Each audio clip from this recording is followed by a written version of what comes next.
With the Let's Go games going over like a fart in church, it was up to Game Freak to kick off the new generation right, with the first proper main series games on home console. And with Gen 6 and Gen 7 being divisive, to put it diplomatically, fans were hoping for something they would all love universally, regardless of taste or playstyle. What we got instead was arguably the most controversial pair of main series games to date in Pokemon Sword and Shield. The backlash for these games was so severe, I decided to skip these entries entirely, and only really picked up both Let's Go Pikachu and Shield earlier this year for this review marathon. But I'm willing to give this game a chance and go in without any biases, to see if it's really worthy of all of the backlash it got initially, or if it was all just outrage for the sake of outrage. The game opens with an introduction similar to the ones given by professors in previous games, but instead, we're introduced to the world of Pokemon by this guy. His name's Rose. And after that little bit of exposition, we immediately transition into a battle between the champion of the Galar region, Leon, and a man named Rayhan. This then transitions into a little sequence where we're introduced to our protagonist, who is either Victor or Gloria depending on which gender you picked, as well as your rival for this game, Hop. This introduction is fairly good. It gets you pumped for the rest of the game, and in a way, it just lays it all out there, letting you know who to look out for on your travels, as well as giving you a good idea of the general vibe of Galar and its customs. So for all intents and purposes, it's a fairly good introduction. The only problem is the champion of this region is arguably the worst champion overall in terms of character. He does nothing but bang on about how he's a champion. It's basically his only character trait. He does seem like a noble and stand-up guy, but he's still annoying as fuck. And his little brother Hop isn't any better. Okay, well maybe he's a little better, but not by much. For a friendly rival, he's quite developed and feels like somewhat of a proper companion to you throughout the game, similar to Charon and Bianca. However, unlike those guys, he kind of just misses a mark in terms of character. He does have somewhat of an arc, which we'll talk about later, but for the most part, he's just kind of annoying and cocky. Regardless, Hop wants us to meet his brother because apparently he has gifts for us. Turns out the gifts are starter Pokemon. Both you and Hop pick a starter each and have a battle, and despite Hop having both a starter and a Wooloo, you wipe the floor with him. After this, you both decide to take on the gym challenge, but you have to let your mum know before you leave. When you reach your house, you find a Wooloo that was headbutting the gate to a forbidden area that just so happens to be next to your house has apparently gotten through and might be in danger. So you enter the slumbering weald and are met by a strange wolf-like Pokemon. You try to battle it, but all of your efforts are for naught, as every attack goes through the beast. With every attack, a thick layer of fog builds and builds, till eventually you and Hop are both consumed by it and are somehow rendered unconscious. When you wake up, you find Leon, who came to rescue you both, and seems puzzled when you tell him your story. A short while after, you find yourself in Professor Magnolia's lab. However, she's not around, so you're instead greeted by Sonia, who just happens to be Leon's ex-rival from his rookie days. She's a pretty cool character. She has a bit of a feisty attitude about her, which is a nice change of pace. After getting your Pokedex from her, you explore Route 2 a bit, and find her grandmother, Professor Magnolia's house. It's here where you learn about Dynamaxing, which is a gimmick of this game. It's literally just turning your regular Pokemon into giant Pokemon, with Gigantamaxing being a variation of Dynamaxing, which actually gives your Pokemon a special form, similar to Mega Evolution. And much like Mega Evolution, it's broken as fuck and is basically a win button during the parts of the game where you can actually use it. It's a stupid gimmick, one I'll get back to later, but if you want my opinion, I think it sucks. While other professors, you also learn you need an endorsement to be able to take on the gym challenge in Galar, which is pretty interesting. You ask Leon for one and he agrees, but you and Hop have to prove yourselves worthy by showing Leon an intense battle. So after you wipe the floor with Hop yet again, you get your endorsement and immediately 2 wishing stars fall from the sky, which basically means you're the chosen ones and can Dynamax now. With the endorsement settled, you can now take on the gym challenge. However, while you're on the way to the first gym, some Wooloo stop the train you're on, meaning you're forced to go the long way around to your destination, which involves traversing the wild area. The wild area is an open area in this game where loads of Pokemon roam freely, all with varying degrees of strength, meaning if you're not careful, you may run into a super strong Pokemon that's going to one-shot your entire team. While on paper the wild area seems like a really good idea, in execution it's really underwhelming. Despite Game Freak treating it as a massive selling point leading up to release, it turned out to be quite a barren and boring area to explore. It was almost used as a way to signify a transition into the new era of Pokemon, a hint towards a more open experience even if the game itself was largely linear. In reality, it was a glorified route with nothing all that interesting going on that didn't really do anything for the game as a whole. Not to mention it looks butt fucking ugly. The rest of the game doesn't look phenomenal by any means, but holy fuck, everything looks so muddy and unfinished finished in the wild area. But anyway, you make your way through the wild area and arrive at Motorstoke, where you and Hop register for the gym challenge. It's here where you meet another one of your rivals. He's called Bede. He's a pretty smug character with a real chip on his shoulder about impressing Rose, who's apparently the one who endorsed him, and is also apparently the chairman of the Gala League. After registering, you make your way to the Badoo drop-in to get some rest before the ceremony tomorrow, and while you're there, you see Sonia checking out a statue in the lobby. She explains how she's researching the Pokemon that reside in the slumbering weald, and thinks that if she looks into the legends and history of the Gala region, it'll aid her research. She then tells you the tale about the great hero represented in the statue. It said the hero saved the Gala region from hordes of giant Pokemon that were brought about by a storm, with nothing but a sword and a shield, ending what was dubbed the Darkest Day. Right after hearing Sonia's story, you make your way to the main desk to check in, but it's being blocked by a group of misfits called Team Yell. Despite the name, they're not really a villainous team at all, they're more of a group of fans. Fans of who, you ask? Well, you actually have a third rival of sorts in this game called Marnie. She's a pretty cool character. She has a pretty laid back and chill vibe about her, despite her somewhat rough exterior, which, now taking a closer look at design, seems somewhat contrived. Team Yell appear to have gravitated to said laid back vibe because their main role in this game is following Marnie around and showing her support, while being a massive obstacle for the player. Okay, well maybe not massive, but they feel pretty annoying and kind of pointless. They almost feel like the dying breath of a concept that's long outstayed its welcome. Of course, like I said, they aren't really a villainous team, so I'm not sure if I could even call them out for being the worst team or anything like that, because as previously stated, they're just fans, and as Marnie specifies after you battle them, they do mean well, so I can't be too mad at them. Regardless, you get some sleep, and the next day you get to see this pretty cool ceremony play out, with every gym leader save for one being introduced to you right at the start. It's a pretty exciting cutscene because it feels like a really important moment in the player's career as a trainer, similar to the moment in the Pokemon anime when Ash sees Hoto fly overhead. In all honesty, the gym challenge is probably the best aspect of this game because it's treated as a sporting event or competition, which is quite interesting and contributes a lot of grandiosity to the mix. Every battle feels like it holds some kind of weight due to the live crowds and their reaction to every match, as well as how the gyms themselves are presented, with you completing the gym puzzle and then walking through the gate as you hear the faint roars of the crowd, really bringing home that Super Bowl-like feel. After the ceremony, it's time for you to head out on your gym challenge proper. You head through some mines on the way to your first gym, where you run into Bede, who shows you he's better than you before taking you on in a battle. Once you take care of his smug ass, you find yourself in Turffield, where you take on the first leader, the fighting farmer Milo.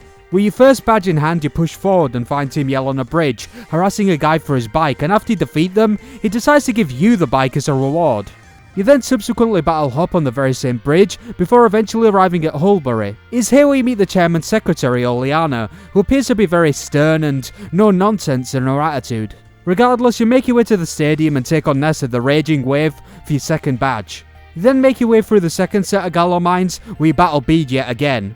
You also run into Team Yell again, who the next gym leader Kabu helps you take out. Following this, you arrive at Motorstoke and make your way to the inn to rest your weary head, but not before battling Marnie.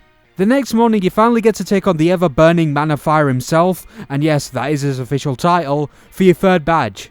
You then meet up with Hop, who shows you the way to your next destination, Hammerlock, through the wild area. Bede then shows up and pokes and prods at Hop's ego, before challenging him to a battle, allowing you to make your way through the wild area. And in a pretty cool subversion of expectations, you meet Bede just outside Hammerlock, and he informs you that he actually beat Hop.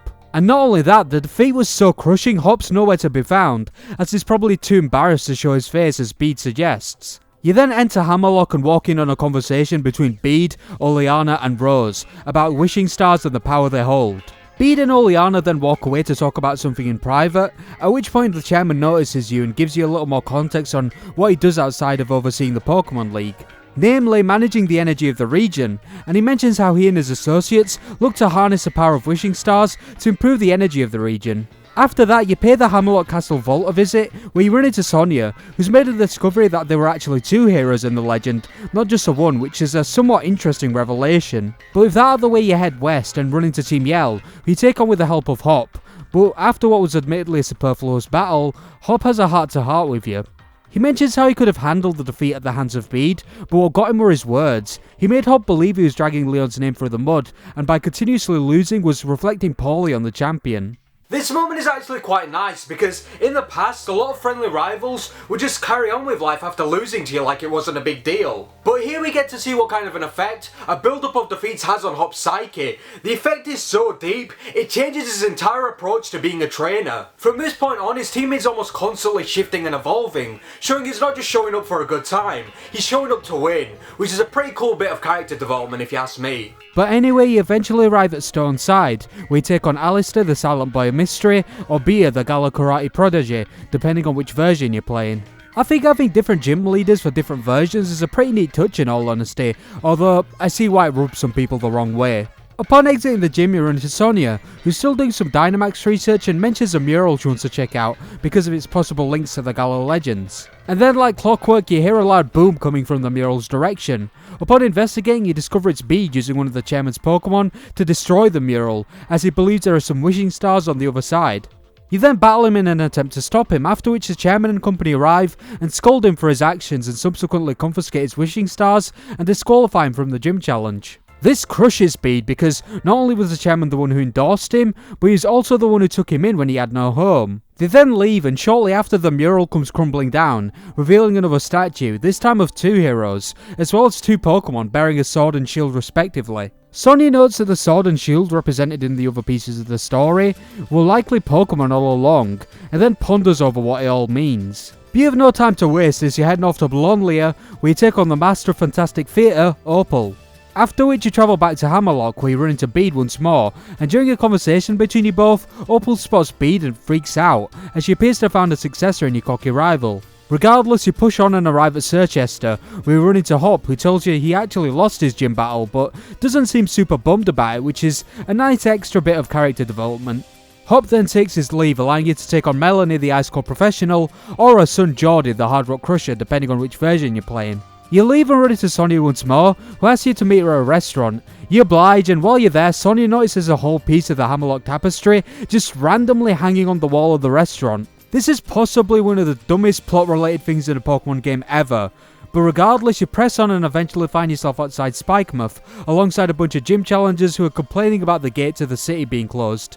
You then notice Marnie hiding around the corner, who shows you a secret entrance to the city, allowing you to take on the gym.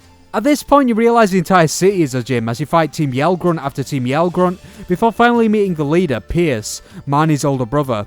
After you beat him, you learn he actually wants Marnie to take over for him, but she wants to go further and become the champion, which is a nice little subplot of sorts, but it never really goes anywhere. On your way out of Spikemuth, you hear a loud explosion and go to investigate, at which point you see Leon, who shows you he has everything under control and just wants you to carry on with your journey as he sorts the issue out himself. You then run into Hop, who shows you a picture from a news site telling you about how Leon defeated a bunch of Pokemon that were randomly Dynamaxing. This actually happens a couple times throughout the game. Something happens, it's dealt with off screen, and you just move on. On the one hand, this makes sense since you're just a kid and it's more realistic that the adults around you would deal with dire situations, not you. But on the other hand, that logic has never stopped Game Freak from letting you, a child, run headfirst into a battle with a legendary Pokemon, or single-handedly take on a crime syndicate in the past. So now stuff happening in the game that you can't see makes the game feel rushed and unfinished, almost as if they couldn't be bothered to animate the cutscenes, so instead settled for easier to make cutscenes that explain what happened to you in a patronising manner. It's a bit of a double-edged sword because it does paint Leon in the light of a noble hero, one who stands in the face of adversity, but it also feels like they cheaped out because they could have had you watch Leon take on these situations from a safe distance in cutscenes that probably wouldn't have cost that much to make. Either way, you make your way back to Hammerlock Castle so you can take on the final gym leader, the Tamer of Dragons, Raihan.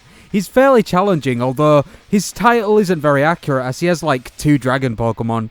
He seems like more of a ground type leader if anything, but oh well. With all 8 badges acquired, you can finally take on the Pokemon League, so you make your way to Winden Stadium to do just that. This version of the Pokemon League is actually somewhat different to the previous versions, as you take on the Champion Cup, which is more of a tournament style thing that takes place over the course of a few days. The cup is kicked off by the semi-finals where you take on Marnie and Hop before wrapping up for the day. You then meet up with Hop and Leon, at which point Leon makes plans to meet up for dinner at a hotel. You and Hop wait at the hotel, but Leon doesn't show, which causes some concern for Hop. Pierce then shows up and tells you both that Leon went up to Rose Tower to meet with the chairman, which makes Hop even more worried. So Pierce decides to rally together Team Yell to help find the champion, at which point Oleana shows up and says, "Haha, not today bitch," letting us know we can't get to the top without a key, which is given to a random member of staff. So you play cat and mouse with said member of staff for a while, before he eventually joins the wall of League staff members at the monorail station, at which point Pierce pulls out a whole ass microphone and starts singing, which causes the civilians to go wild. During the commotion, you manage to get the key and then scale the tower, fighting henchmen along the way till you finally reach the top and fight Oleana, to grant you access to the roof where you walk in on Leon and Rose's conversation. Rose explains some great calamity that'll bring an end to the Gala region to Leon, however Leon doesn't seem too concerned and just wants to battle. You all then go back to the hotel and wake up the next morning to take on the next phase of the Champion Cup that involves you fighting gym leaders to earn the number 1 contender spot against the champion, much like in actual sports. But before you get the chance to take on your first opponent, Bede shows up sporting a new outfit and challenges you to show his worth as a trainer and says he'll retire if he loses. You end up defeating him, but he's encouraged by the audience to carry on, at which point he decides to continue his role as a fairy type gym leader. Following this, a real bracket starts as you take on Nessa, Alistair and Rayhan, eventually earning your rightful spot in the championship match. But just as you're about to take on Leon, the chairman interrupts over the stadium monitor and lets you know that he's brought about his own version of the Darkest Day for the betterment of Gala. However, the energy is too much for him to handle and he loses control. This causes an explosion, forcing you and Leon to flee. You meet Hop at the entrance and after a little back and forth, Leon decides he needs to spring into action and sprints off, as you and Hop think about what you need to do to help. Hop remembers that the original Darkest Day was brought to an end by 2 heroes and their Pokemon, and realises a Pokemon can probably be found at the Slumbering Weald. So you both go to investigate and eventually find a shrine of sorts, where you stumble upon a rusted sword and rusted shield, with you taking the shield and Hop taking the sword, or vice versa if you're playing sword. You then head back to Hammerlock and find Oleana, who tells you Rose has awakened the Pokemon Eternatus, whose powers brought about the original Darkest Day and is currently causing all of the Pokemon to Dynamax. You eventually reach Rose and he explains how he'd been feeding wishing stars to the legendary Pokemon in order to awaken it, in hopes he could somehow control it and harvest its energy, so the world could have everlasting energy. You then battle him and after the battle he admits he couldn't really control the Pokemon and left it up to Leon to sort out and suggests you go up to the roof to see how he's doing. And when you arrive, Leon lets you know he has everything under control as he attempts to catch the beast but fails. You then face Eternatus and once defeated it immediately springs back to life and grows into its Gigantamax form. You and Hop both try to attack it but nothing works. Hop then gets the idea to use a sword and shield you both found, which awakens a Pokemon of Gala legend, Zacian and Zamazenta, who aid you in your battle. You chip away at the beast, eventually defeating it and catching it. This allows you to finally take on the champion Leon in a battle after a couple of days of rest, and once you win, the credits roll. And that's the story of Sword and Shield. Now before I rip this game a new arsehole, I want to get the positives out of the way. First, the roster. Well, not the best roster by any stretch, it's a solid middle of the road contender. Not every Pokemon here is going to be some spectacular fan favourite, but the ones that hit really do hit. I'm talking about Pokemon like Corviknight, Wooloo, Dreadnought, Yamper, Appleton, Toxtricity, Grimmsnarl and Frostmoth. All great Pokemon that have become some of my all-time favourites. Then on top of that, you have some pretty solid evolutions to old Pokemon, which is nice, since we haven't really seen this done properly since about Gen 4. A lot of them are evolutions of Galarian variants too, which is a great way to expand on the regional variant concept. But on the other side of that coin, we have a lot of forgettable and bad Pokemon like Poltergeist, Phalanx and Ice-Q, as well as the starters and the box legendaries that didn't really speak to me all that much.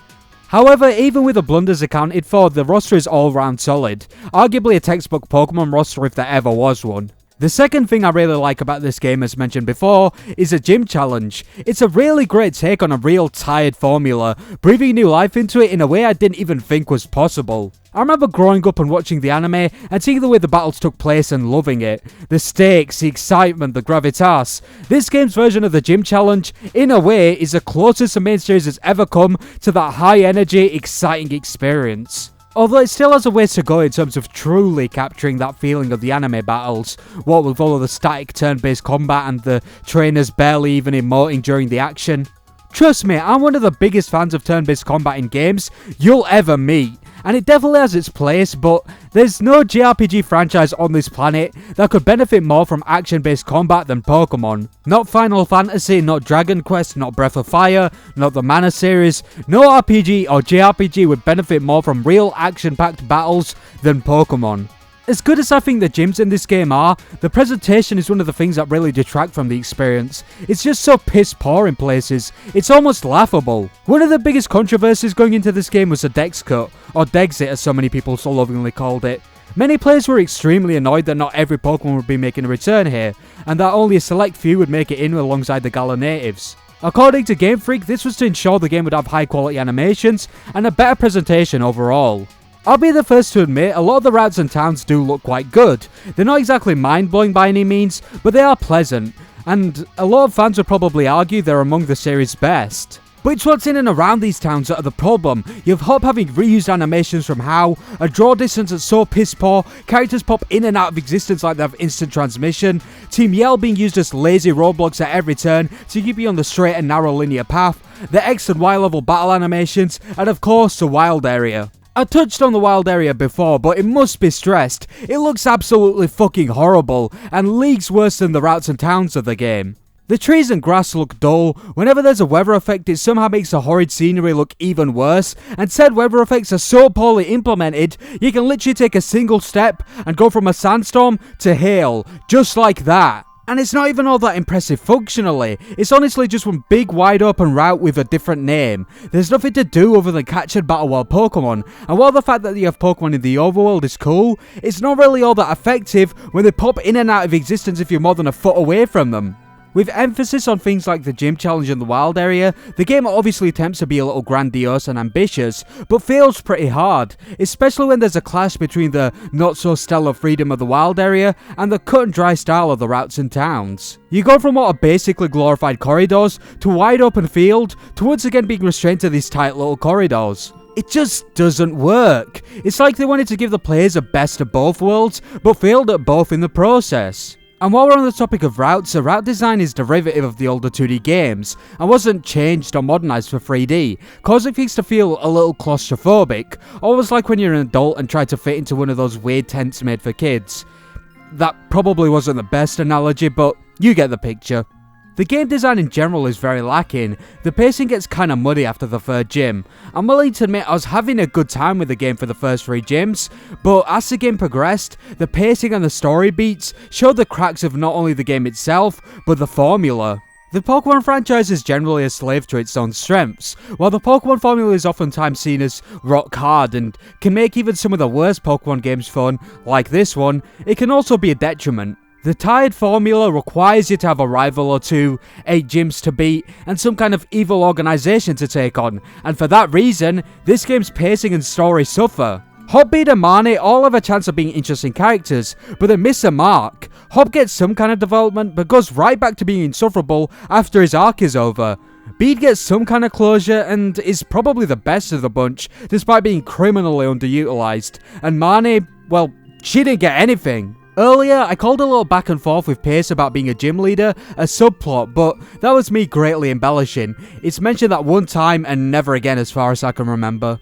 This kind of rushed and lazy storytelling is actually found all over the game. Going back to Bede, when you see him interact with the chairman for the first time, the chairman doesn't even remember his name, but later we're led to believe that the chairman took him in as his own because he saw potential in him. What the fuck?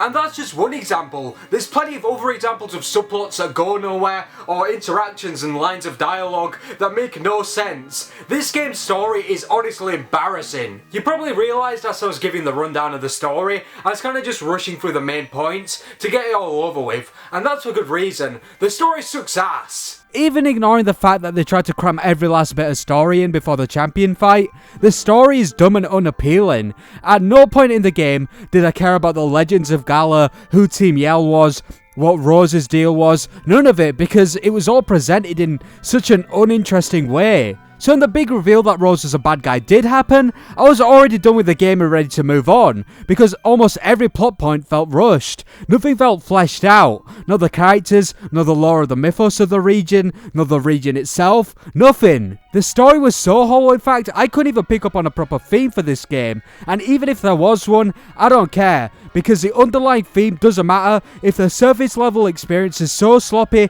a child could write something better within the span of a single afternoon, running off of nothing but Skittles and Mountain Dew. This game severely lacks polish, which is evident as soon as you step foot in the wild area, if not earlier than that, which is extremely insulting because you can almost feel Game Freak taunting you through the screen. And to add insult to injury, they try to distract you with side modes and features like camping, making curry, poke jobs and dynamaxing, almost as if they're trying to give the illusion of some sort of depth or polish. But it's fairly easy to see through. None of these features feel fulfilling or interesting at all, especially not dynamaxing. It feels like the most brain dead concept ever. It does somewhat work in the sports arena style gyms of this game, since it's treated as a way to show off or get the crowd going, like dunking for the sake of it, or taunting during the last round of a boxing match. But it still doesn't make Dynamaxing or Gigantamaxing any cooler. You could easily replace them with Megas and have the same effect, even in terms of the plot. The story would be the same, if not better actually. It'd be a lot cooler if during the darkest day, the Pokemon transformed into super powerful forms, rather than just growing. And I haven't even talked about the hand-holding. God damn! During the game, you'll find these things called EXP candies, which do exactly what they sound like they do. They make the game easier. Add on top of that being handed revives at every turn, and being forced to use the XP share, and constantly being healed by NPCs, whether you want to be or not, and you have the easiest Pokemon game of all time. Pokemon Channel is harder than this shit, and all you do in that game is watch some anime specials. Rushed, and fucking rushed. That's the best way to describe this pair of games. I could go into greater detail about them than I already have, but I feel like I'd be wasting my breath. We already know they suck ass. I really tried to give this pair of games a fair shake, and I was hopeful at the start, but the further I got into this game and the further I got into the script, the more I grew to hate this game and realise how many flaws it had. It's truly as bad as people have been saying it is, and if it wasn't for this review I probably would have never played this game, and I probably would have been happier for it. It's so upsetting to see the franchise I love so much fall so far. There's no soul or passion in this game.